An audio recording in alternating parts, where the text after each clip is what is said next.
Masak yuk. Nah, ini ada masakan khas Aceh lagi. Tumis kepala ikan tongkol. Langsung aja kita masak. Yang pertama masukkan dulu untuk semua bumbu halusnya. Untuk takaran semua bumbu halusnya sudah ada di video ya.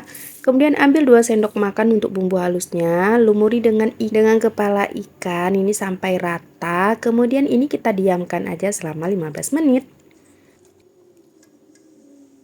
Nah, kemudian baru kita tumis untuk semua rempah-rempahnya. Ada bawang merah, daun kari, dan juga daun pandan. Lanjut masukkan serai, daun salam, dan juga untuk bahan rempah lainnya. Dan ini ditambah 1 sendok makan bubuk cabai merah. Kemudian masukkan sisa dari bumbu halus yang tidak dimarinasi tadi ya. Ini tinggal ditumis, dimasak aja sebentar. Kemudian baru masukkan ikan yang sudah kita lumuri tadi. Dengan bumbu halusnya, tambahkan air.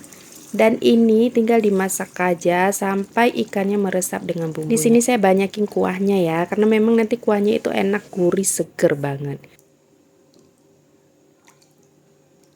Dan ini dia untuk ikan tumisnya sudah mateng. Semoga terinspirasi. Selamat mencoba. Bye bye.